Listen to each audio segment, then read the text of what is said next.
친구들 안녕. 반갑다. 오늘도 즐거운 세계사 시간이 돌아왔어. 오늘은 이제 송나라 다음 이야기를 해볼 거야. 그래서 몽골에 대해서 배울 거고, 몽골 유라시아에 걸친 엄청난 제국을 세웠던 걸친 엄청난 대제국을 세웠던 나라지. 중국 왕조로 따지면 원나라야. 그래서 한번 몽골 제국에 대해서 배우는 시간을 가질 거야. 우리가 몽골 하면은 그 영토가 정말 넓어. 어, 인류 역사상 가장 넓은 땅을 차지했던 나라를 이야기라고 하면은 선생님이 1등부터 10등까지 있는 걸 봤는데 그 중에 1등이 이제 제국주의 시대 당시에 영국 대영 제국의 영토고 2등이 바로 몽골이었어. 근데 1등 대영 제국 영토 같은 경우에는 뭐 여기저기 떨어져 있잖아. 막 영국 본토가 여기지만 뭐 인도 그다음에 뭐, 뭐 호주 뭐 등등등 그다음에 뭐 남아프리카 등등 여기저기 다 떨어져 있는데 그에 비해서 몽골 같은 경우에는 뭐 하나의 덩어리로 되어 있으니까 그 느낌상으로 뭔가 더 크고 거대해 보이는 느낌도 있지.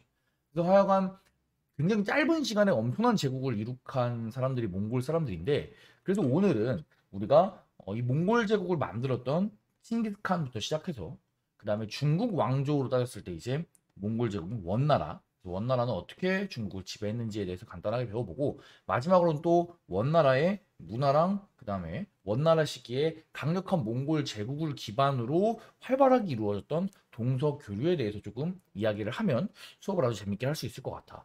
음. 자, 먼저 칭기스칸에 대해서 알아보자.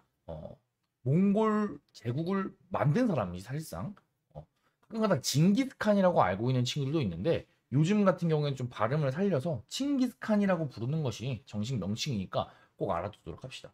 자, 이 칭기스칸은 위대한 칸이라는 뜻의 칭호고 본명은 테무친이라고 해.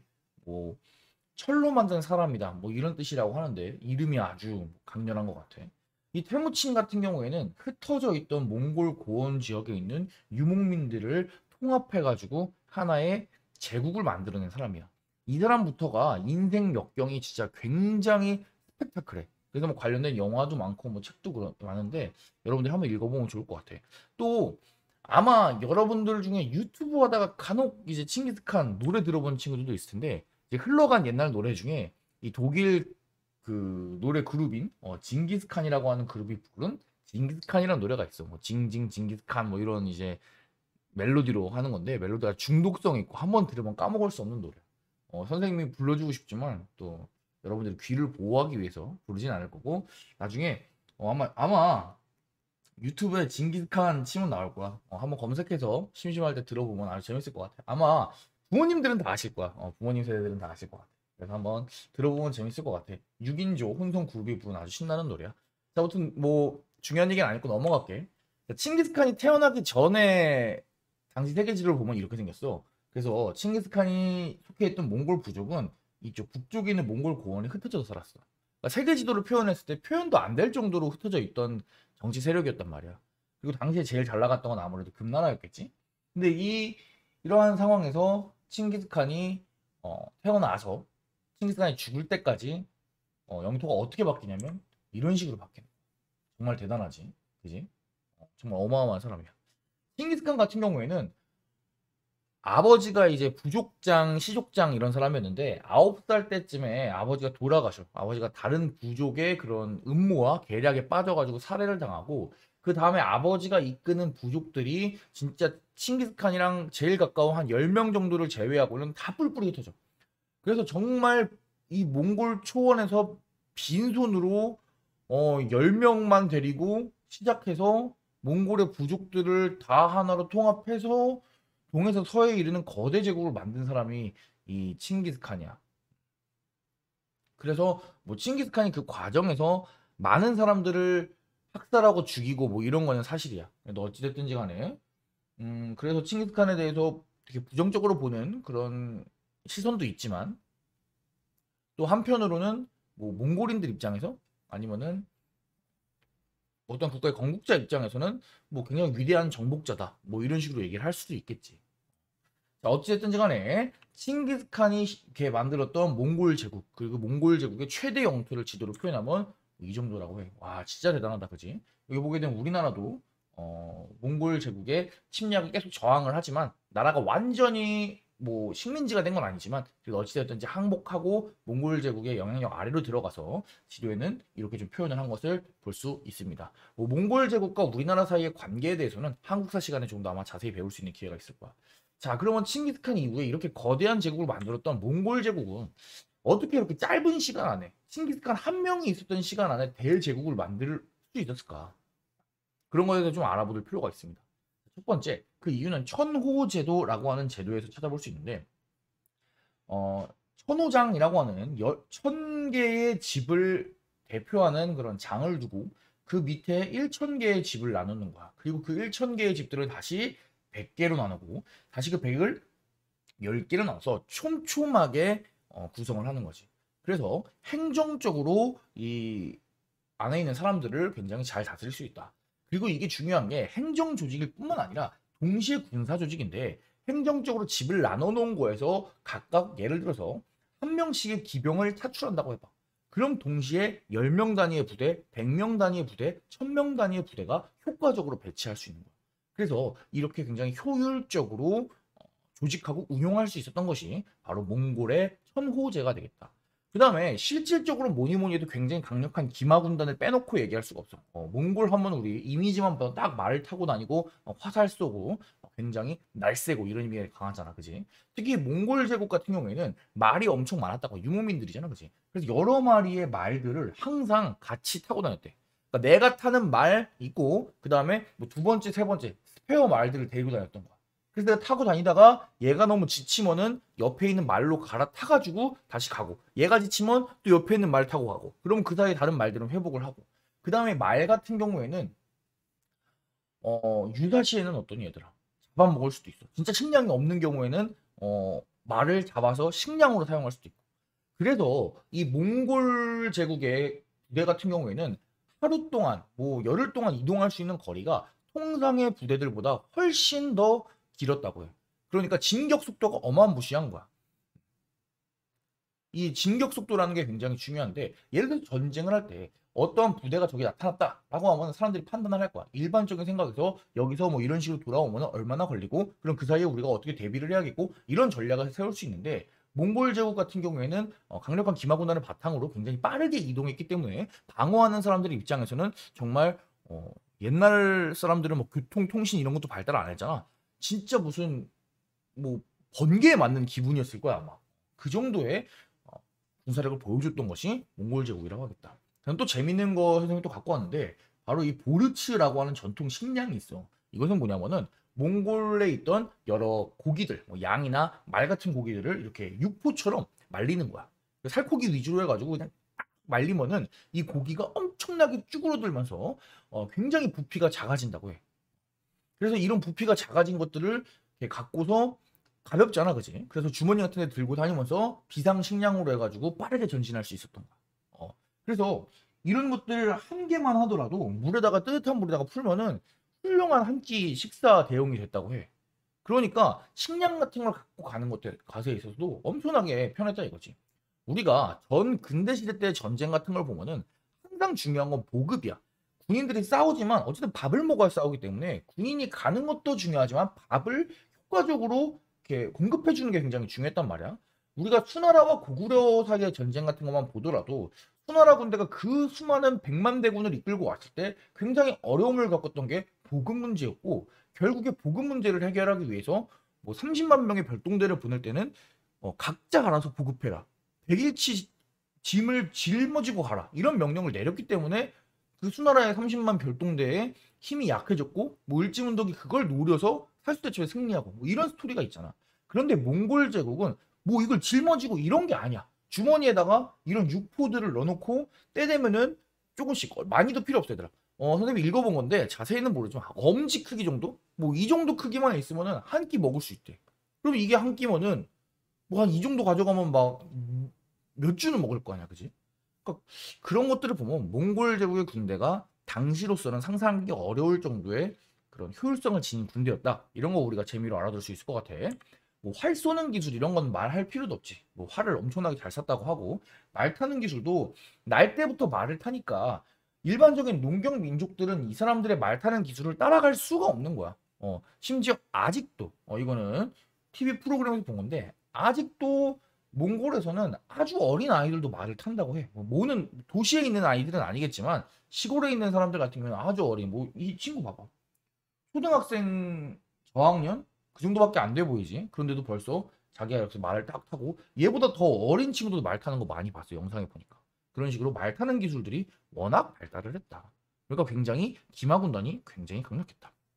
자, 세 번째로 이슬람 상인들의 도움을 받았다고 하는데 상인들은 사실 제일 중요한 게 장사하는 거잖아, 그지? 그래서 이슬람 상인들이 자신들이 왔다 갔다 하는데 강력한 몽골 제국의 군사력에 의해서 교역로를 보장받는 대신에 뭐 몽골 제국이 전쟁하는데 필요한 뭐 군수 물자, 음식 이런 것들을 제공받고 뭐 정복지에 대한 정보 역시 뭐 우리가 정복할 장소라던가 아니면 정복했던 장소라던가 뭐 그런 장소들의 뭐 중요한 정보 같은 것들을 이슬람 상인들로부터 제공받았다고 해. 뭐 이런 복합적인 이유로 몽골 제국이 순식간에 거대 제국으로 성공할 수 있었다고 한다. 물론 이 몽골 제국이 한 번에 계속 쭉 간 건 아니야. 칭기스칸이 죽고 나서 이 몽골 제국은 여러 개의 한국으로 분리가 됩니다. 교과서에 한국이라고 써있어 우리 교과서에는. 이게 한국이 대한민국 할 때 한국은 아니고 이제 그 유목민족들의 지배자를 칸이라고 부르잖아. 그 칸을 이제 한자로 쓰면 한이라서 한국이라고 된 건데 그러니까 칸이 다스리는 국가인 한국이라고 생각하면 좋을 것 같아. 그래서 칭기즈칸 사후에는 몽골 제국이라는 게 하나의 단위이기는 하지만 완전 이론적인 하나의 단위는 아니고 원나라 이 몽골 제국 중에 대칸 제일 큰 칸이 다스리는 중원 제국인 원나라를 중심으로 해서 수많은 울루스들이 느슨하게 연합한 느슨한 연합체다 이렇게 생각해보면 될 것 같아요. 선생님 울루스가 뭐예요? 선생님이 일부러 울루스라고 표현을 했는데 우리 교과서는 안 나오는데 요새는 고등학교 교과서나 다른 중학교에서는 전부 다 교과서에 울루스라고 하는 표현을 사용해. 한국이라는 표현 대신. 울루스는 뭐냐면은 몽골 말로 많은 사람을 뜻하는데 즉 약간 국가 같은 의미라고 생각하면 좋을 것 같아요. 여기 왜냐면은 몽골 제국이 각각 분리가 되긴 했지만 이것이 어찌됐든지 간에 하나의 몽골이라고 하는 그런 연합적인 성격이 있었기 때문에 기존의 국가라고 하는 용어로는 그것을 전부 다 담아낼 수 없기 때문에 일부러 몽골의 오리지널 개념인 울루스라고 하는 개념을 요새는 사용하고 있는 것 같아. 이건 선생님이 학교 다닐 때는 안 배웠던 개념인데 요새는 기본적으로 다 몽골 제국 하면은 울루스의 연합 이렇게 생각하고 있기 때문에 여러분들이 울루스라고 하는 개념도 여기서 추가적으로 반드시 알아갔으면 좋겠습니다. 자, 그래서 대칸이 다스리는 원을 중심으로 한 울루스의 연합이었던 몽골 제국이 되겠습니다. 자, 그럼 이제 이 중국, 몽골이 중국을 어떻게 지배했는지 한번 봅시다. 중국에 중국 스타일의 왕조를 세워. 그 왕조가 바로 원나라인데 그 이야기를 한번 보도록 합시다. 자, 칭기스칸이 몽골 제국을 시작했다면 원나라를 시작한 사람은 바로 쿠빌라이 칸이라고 할 수 있습니다. 이 사람은 칭기스칸의 손자야. 이 칭기스칸의 손자 쿠빌라이 칸은 수도를 대도, 지금의 베이징으로 옮기게 됩니다. 원래 몽골 제국의 수도는 카라코롬이라고 하는 곳이야. 여기 표시해놨는데 지금도 몽골에 카라코롬이라고 하는 곳이 있어. 지금은 이제 폐허밖에 안 남았다고 하는데 옛날에 몽골에서는 굉장히 중요한 곳이었어. 근데 이 유목민족들의 중심 지역인 카라코롬에서 수도를 어디로 옮겼다? 베이징으로 옮긴 거야. 중국 안쪽으로 갖고 온 거야. 이거는 이제 뭐라고 볼 수 있다? 좀 유목적인 느낌에서 좀 중국 왕조 스타일로 좀 바뀌려는 그런 움직임을 우리가 수도의 이동에서부터 알 수 있지. 그 다음에 나라 이름부터 중국 스타일인 원으로 바꿨다고 합니다. 자, 그리고 세 번째로 남송을 정벌했어. 우리가 착각하면 안 됩니다. 칭기스칸은 정복 전쟁을 시작했어. 그래서 수많은 뭐 중앙아시아 뭐 이쪽 지역 다 점령하긴 했지만 아직 금나라를 완전하게 멸망시킨다거나 남송까지 완전하게 멸망시킨다거나 거기까지는 나아가지 못했어. 이러한 정복 사업을 마무리하는 사람은 누구냐면 쿠빌라이 칸이었어. 그래서 쿠빌라이 칸 때 금나라랑 싸웠었던 그 남송이지 남송까지 완벽하게 정벌해서 중국 땅을 완전히 통일하게 됩니다. 이게 중요한 게 뭐냐면은 한족 이외에 유목민족이 전 중국을 전부 다 장악했던 거는 처음이었어.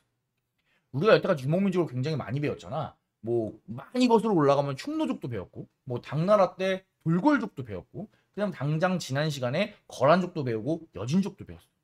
그리고 특히 그 중에서 거란족이랑 여진족은 뭐 요나라랑 금나라를 세워서 스스로를 황제라고 칭하고 엄청난 압박을 송나라에 했었잖아, 그지? 그런데 그러한 나라들조차도 전 중국을 다 지배하진 못했어. 그런데 유목민 최초로 전 중국을 지배하는 나라가 등장했으니 그것이 몽골의 원나라다라고 하는 것을 여러분들이 반드시 체크해주면 좋겠습니다. 정말 대단한 나라야, 그지? 정말 힘이 셌어.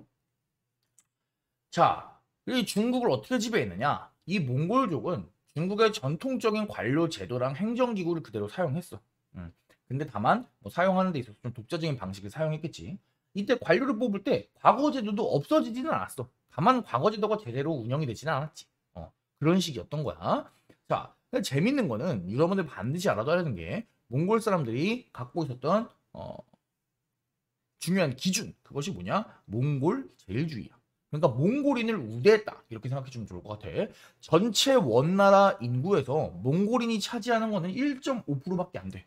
그러니까 99% 정도의 대부분의 사람들은 사실 몽골인이 아닌데 그 사람들은 전부 다 차별을 받고 몽골인들 위주로 이제 시스템이 굴러갔다, 이렇게 생각해 주면 될 것 같아.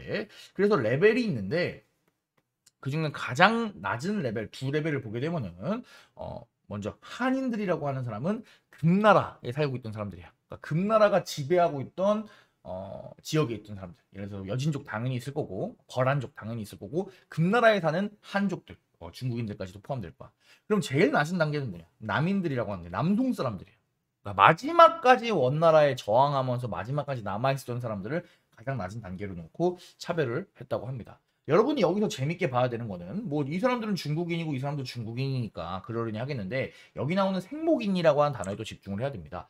생목인은 여러 종류의 사람이라는 뜻이야. 뭐 옛날에는 생목인이 이게 눈이 색깔 있는 사람이다. 그래서 눈이 막 파랗고 초록색이고 그래서 생목인이다라고 이렇게 가르치거나 배웠던 친구들도 있을 거야. 들은 사람들도 많이 있고. 근데 이제 그게 아니라 생목인은 각양각색할 때 색자에 종류할 때 목, 해서 여러 종류의 사람, 다양한 사람이라는 것을 그냥 통칭적으로 의미하는 거다, 이렇게 생각하면 좋을 것 같아요. 뭐 눈이 파래가지고 생목인이다, 뭐 이런 게 아니라 그래서 생목인 같은 경우에는 주로 서아시아나 중앙아시아 지역 사람들을 의미를 하고, 이 사람들은 실질적인 업무들을 많이 담당했대. 대표적으로 재정 업무 같은 것들을 해서 몽골 사람들을 도와주면서 동시에 지배 계층을 담당했던 것이 생목인이라고 할 수 있겠습니다.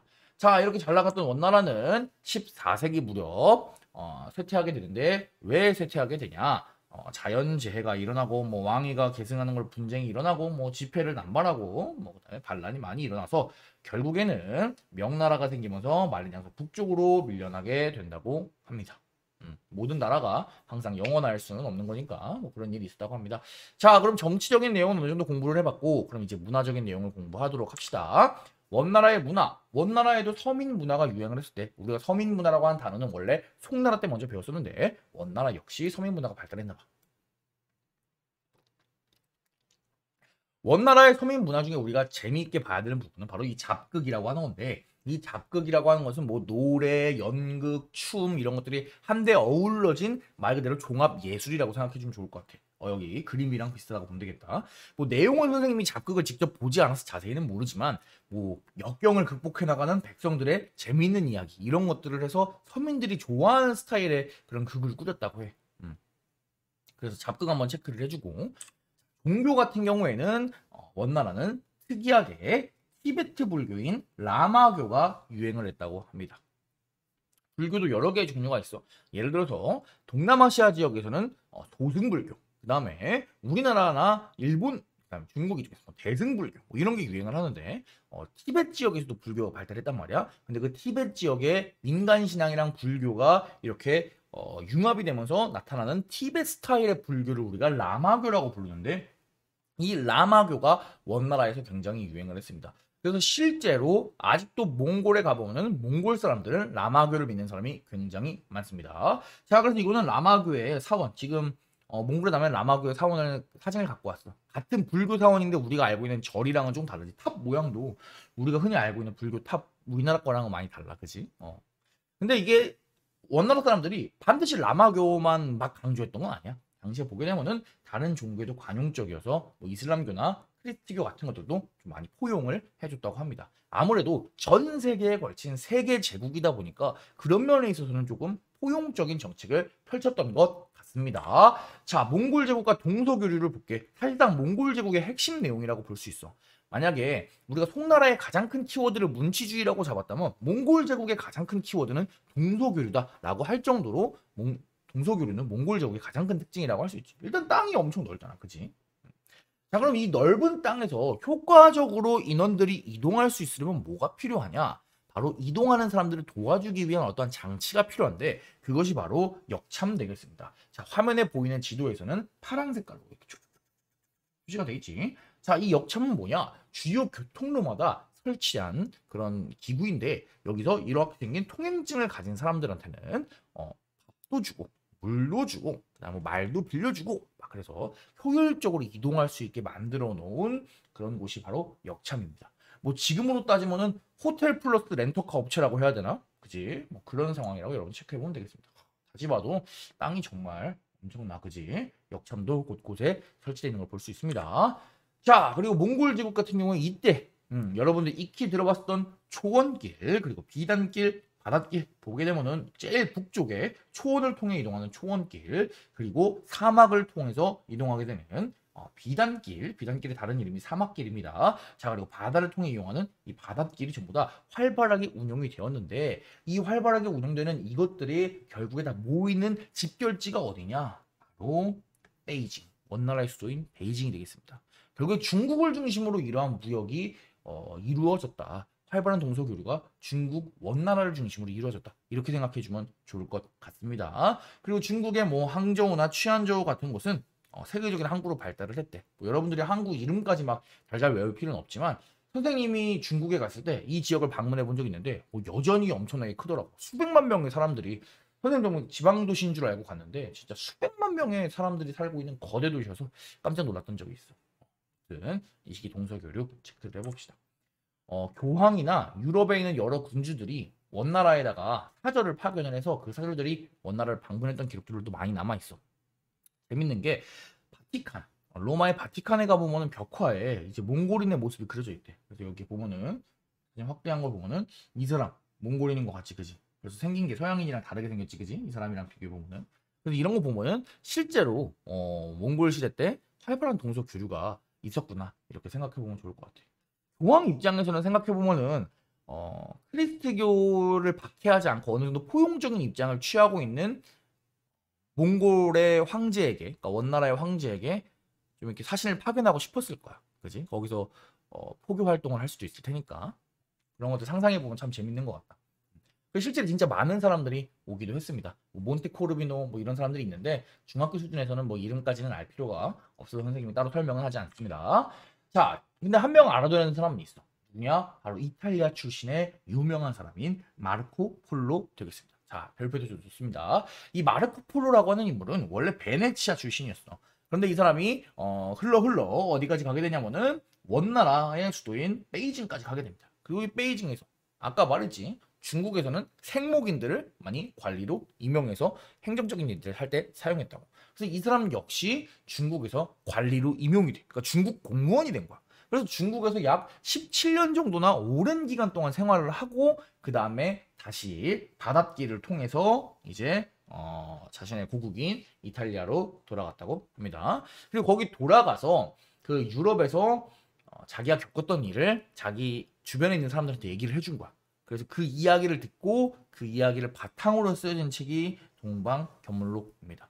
이 동방견문록이 마르코 폴로가 직접 쓴 건 아니야. 직접 쓴 게 아니고 그 옆에 있는 사람이 그 이야기를 듣고 쓴 거고, 그 다음에 이 사람이 뭐 당시에 요즘처럼 막 사진을 찍고 뭐 기록을 세심하게 남기고 그랬던 게 아니기 때문에 막 정말 정확한 동아시아의 모든 상황들을 기록하지는 못했어. 그래서 어떤 기록들 보면은 실제 사실이랑은 조금 안 맞는 내용들도 있어. 그런데 어쨌든 간에 대부분의 내용은 동방견문록, 그러니까 이 동쪽 지역에 가서 이제 보고 들은 내용들을 기록이 되어 있기 때문에 상당히 재미있고 그거를 읽는 사람으로 하여금 동양에 대한 그런 상상력을 자극하는 거 있지. 당시 서양 사람들이 이 동양에 대해서 아무것도 알 수가 없지. 워낙 머니까. 정말 신비의 세계였을 텐데 이런 마르코 폴로의 동방견물록이 그런 것들을 해소시켜 준 거야. 자, 보도록 할게. 당시 기록들 좀 볼게. 세계에서 가장 귀하고 진귀한 물건들은 모두 이곳에서 볼 수 있다. 인도 상품도 있고 비단도 매일 1,000수레가 들어온다. 베이징에 대한 기록이야. 와, 이거 보면은 사람들이 막 베이징 어떤 도시길래 비단이 막 1,000수레나 들어오지 하고 궁금했을 것 같아. 선생님도 이 비단 들어오는 그 장면이 막 너무 궁금하다. 후추를 비롯한 각종 향신료가 풍부하기 때문에 수많은 선박이 자화성을 찾아온다. 향신료는 아마 세계에서 제일 많이 있을 것이다. 라고 해서 지금 인도네시아의 자화성 같은 것들을 기록하기도 했고, 그다음에 섬에는 금이 발견되는데 그들은 무제한으로 금을 소유하고 있다. 와, 군주의 궁전에서 지붕은 전부 순금으로 덮여있다. 대단한데, 그지? 금이 엄청 많은 도시. 어딘가? 그러니까 지팡구, 지금의 일본이라고 합니다.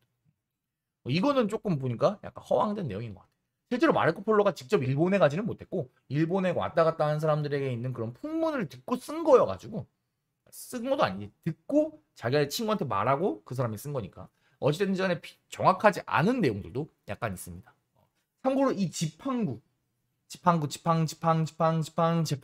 그지? 그래서 이제 여기서 시작된 지팡구가 나중에 일본을 뜻하는 말 재팬이 됐다는 것도 여러분들이 참고로 알아주면 되겠습니다. 재팬 그지? 그래서 이 마르코 폴로의 동방견물록이 유럽인들의 동양에 대한 호기심을 굉장히 자극했다. 이런 것도 여러분들이 체크를 해주면 좋겠습니다. 그래서 실제로 동방견물록을 본 유럽인들이 동양에 가야겠다. 동양으로 가는 길을 개발해야겠다. 뭐 이런 내용들을 많이 생각했다고 하니까 그 영향력이 굉장히 컸던 것 같아요. 동방견물록과 마르코 폴로라고 하는 이름도 여러분들 반드시 기억을 해줍니다. 근데 이게 단편적인 사실이 중요한 게 아니라 이런 것들이 나올 수 있었던 이유는 무엇이다? 바로 몽골 제국, 원나라 하에 동서교류가 활발하게 이루어졌기 때문이다. 이렇게 생각해 주면 되겠습니다. 자, 오늘 배웠던 몽골 제국과 원나라 이야기 정리해 보도록 할게.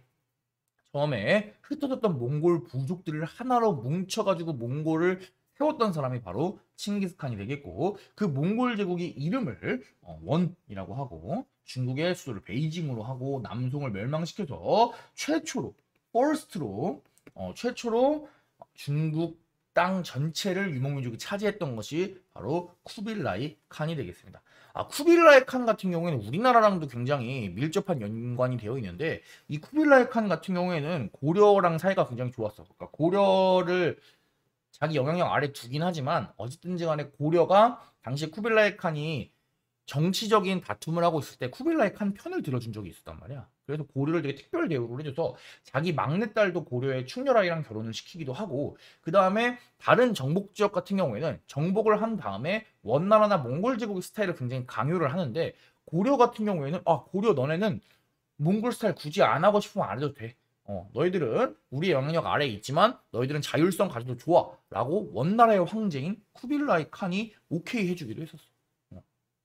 그래서 고려 같은 경우에는 우리가 몽골의 영향력 아래에 있었지만 우리가 자주성을 지킬 수 있었고 이런 것들은 뭐 한국사 시간에서 더 자세하게 배우면 굉장히 재밌을 것 같은데 무튼 쿠빌라이 칸 이런 사람들이 반드시 체크해 둡시다. 칭기스칸이 모든 걸 다 했다고 우리가 생각하는 사람들이 있는데 그거는 아직 배우기 전이고 우리가 배웠으니까 우리는 쿠빌라이 칸이라고 하는 인물도 알아둡시다. 자, 몽골의 정치하면 몽골인 제일주의 피라미드 모양 잘 기억을 하고 그 다음에 생목인이라고 하는 개념도 체크를 해주도록 합시다. 자, 동서교류가 몽골의 가장 중요한 개념이었는데 초원길, 비상길, 바닷길이 중국 있는 원나라를 중심으로 해가지고 굉장히 잘 이루어졌었다. 그다음 두 번째 마르코 폴로의 동방견문록 역시 여러분들이 잘 체크를 해주시기 바랍니다. 자, 그러면 여기까지 공부를 했으면 우리가 원나라 공부를 한 거고 다음 시간에는 원나라 이후에 등장하는 명나라 공부를 할게. 명나라를 세운 사람들은 바로 한족이야. 오리지널 중국 사람들이지. 자, 그래서 새롭게 기존에 있던 유목민들을 다시 몰아내고 다시 자기의 집을 찾은 한족들이 어떠한 정책을 펼쳤는지 다음 시간에 공부해 보도록 합시다. 자, 수고 많았습니다. 그럼 다음에 만나요. 안녕.